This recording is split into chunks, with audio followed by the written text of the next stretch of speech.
بسم اللہ الرحمن الرحیم۔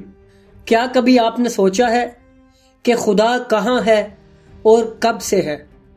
کیا انسانی آنکھ خدا کو دیکھ سکتی ہے یا وہ ہماری نگاہوں سے ماورا ہے؟ زندیق کے ان سوالوں کے امام علی رضا علیہ السلام نے کیا جواب دیے؟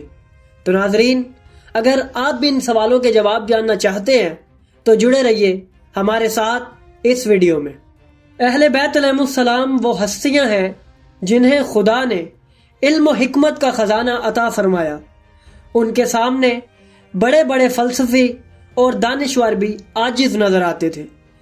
وہ نہ صرف دین کے اصولوں کو واضح کرتے تھے بلکہ عقل، منطق اور فہم کے ذریعے لوگوں کے دلوں میں ایمان کی روشنی پیدا کرتے تھے۔ مختلف زمانوں میں دہریہ، زندیق اور اہل بیت علیہ السلام کے شاگرد ان سے سوالات کرتے تاکہ خدا کے وجود اور صفات پر بحث کر سکیں، اور اہل بیت علیہ السلام ہمیشہ اپنے علم و استدلال سے انہیں قائل کرتے اور تسلی بخش جواب عطا کرتے۔ انہیں علمی مکالمات میں سے ایک نہایت اہم گفتگو امام علی رضا علیہ السلام اور ایک زندیق کے درمیان ہوئی، جس میں امام نے نہایت سادہ مگر گہرے انداز میں خدا کے وجود اور اس کی صفات کو بیان کیا۔ ایک دن زندیق امام علی رضا علیہ السلام کی خدمت میں بیٹھا تھا کہ اس نے عرض کیا، یا مولا، مجھے سمجھائیں کہ وہ خدا کیسا ہے اور کہاں ہے؟ امام نے اسے فرمایا، اس خدا نے مکان اور مقام کو ایجاد کیا ہے، اور اس ایجاد سے پہلے وہ خدا تھا۔ اس نے کیفیت کو ایجاد کیا ہے، اور اس کیفیت کے وجود سے پہلے بھی وہ خدا موجود تھا۔ لہذا کیفیت یا مقام یا مکان، ان سب سے اس کا ادراک نہیں ہوتا، اور وہ کسی چیز سے مشابہ نہیں ہے۔ اور اے زندیق، جان لو کہ کسی حواس خمسہ سے بھی اس کا ادراک نہیں کیا جا سکتا۔ زندیق نے پوچھا، مولا مجھے بتائیے کہ وہ خدا کب سے ہے؟ امام نے فرمایا، تم مجھے بتاؤ کہ وہ خدا کب نہیں تھا، تو میں تمہیں بتاؤں گا کہ وہ خدا کب سے ہے۔ زندیق نے کہا، خدا کے وجود پر دلیل کیا ہے؟ امام علی رضا علیہ السلام نے فرمایا، سنو، جب میں اپنے جسم کو دیکھتا ہوں تو مجھے سمجھ میں آتا ہے کہ میں اس کے طول و عرض میں کمی اور زیادتی نہیں کر سکتا۔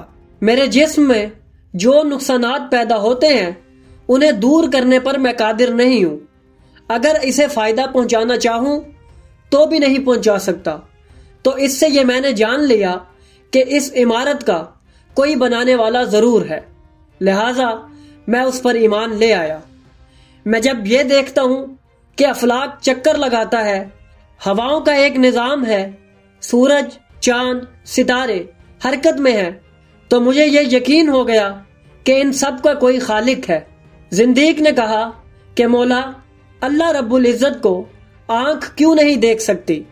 امام نے فرمایا، آنکھ اس لیے اللہ کو نہیں دیکھ سکتی کیونکہ اس کے اور دیکھی جانے والی مخلوق کے درمیان فرق ہے، کیونکہ خالق اور مخلوق کے درمیان فرق رہے، کیونکہ اس کی شان اس سے بلند ہے کہ آنکھ اسے دیکھے اور کوئی فکر اس کا ادراک کرے۔ زندیق نے کہا، مولا آپ خدا کی حد اور وصف بیان کریں۔ امام نے کہا، اس کی نہ حد ہے اور نہ وصف، کیونکہ محدود شے اپنی حد تک ہوتی ہے، اور جب اس نے حد کو قبول کر لیا تو وہ قابل زیادتی ہے، اور جو زیادتی قبول کرے وہ کمی کو بھی قبول کرے۔ لہذا خدا نہ حد رکھتا ہے، نہ زیادتی قبول کرتا ہے، اور نہ کوئی کمی قبول کرتا ہے، اسے ادراک نہیں کیا جا سکتا۔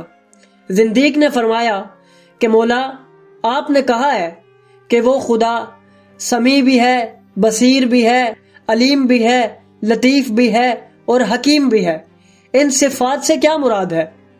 کیا کوئی بغیر کان کے سن سکتا ہے؟ کوئی بغیر آنکھ کے دیکھ سکتا ہے؟ کوئی لطیف و ظریف جو ہاتھ نہ رکھتا ہو؟ کوئی حکیم ہے جو سندگر اور بنانے والا نہ ہو؟ امام نے فرمایا، زندیق، خدا خالق ہے اور جلیل ہے، اسے لطیف کیوں نہ کہا جائے؟ جبکہ اس نے لطیف و جمیل مخلوق کو خلق کیا ہے، اور وہ سمیع اس لیے ہے کیونکہ زمین سے عرش تک کوئی مخلوق خواہ چھوٹی ہو یا بڑی، خشکی میں ہو یا دریا میں، ان کی آوازیں اس پر پوشیدہ نہیں ہیں، اور ان کی زبانیں اور بولیاں وہ سب جانتا ہے۔ ہم نے اس کو بصیر اس لیے کہا کیونکہ وہ اندھیری رات میں کالے پتھر پر کالے کیڑے مکوڑوں کے آثار کو دیکھ لیتا ہے، اور اندھیری رات میں بھی چیونٹی کی حرکت کو دیکھ لیتا ہے۔ راوی کا کہنا ہے کہ زیادہ وقت نہیں گزرا تھا کہ زندیق مسلمان ہو گیا۔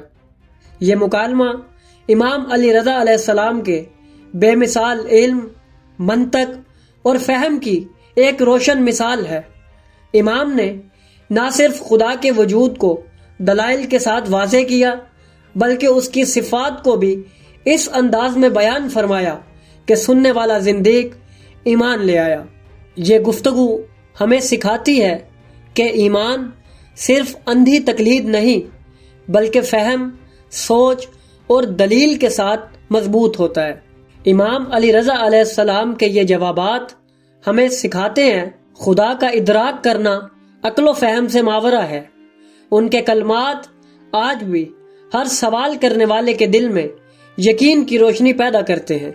ایسے مکالمات ہمیں دعوت دیتے ہیں کہ ہم ایمان کو سمجھ کر قبول کریں، نہ کہ اندھی تقلید کریں۔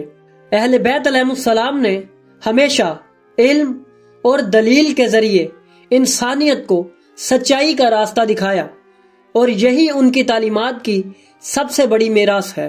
اس دنیا میں موجود انسان کے دیے گئے جواب میں نقص اور کمی موجود ہو سکتی ہے، لیکن جو ہستیاں اس کائنات کے بننے سے پہلے بھی موجود تھیں، بلا شبہ ان کے جوابات اور ان کے بیان کیے گئے دلائل مکمل حقیقت ہیں۔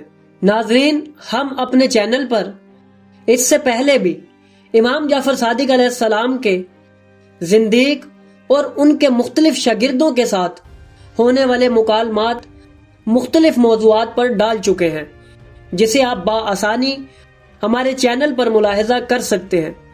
تو ناظرین، اگر آپ کو ہماری یہ کاوش پسند آئی تو ہماری ویڈیو کو لائک کریں، ہمارے چینل کو سبسکرائب کریں اور بیل آئیکن کو بھی دبا دیں تاکہ آپ کو ہماری آنے والی مزید ویڈیوز ملتی رہیں اور آپ علم سے مستفید ہوتے رہیں۔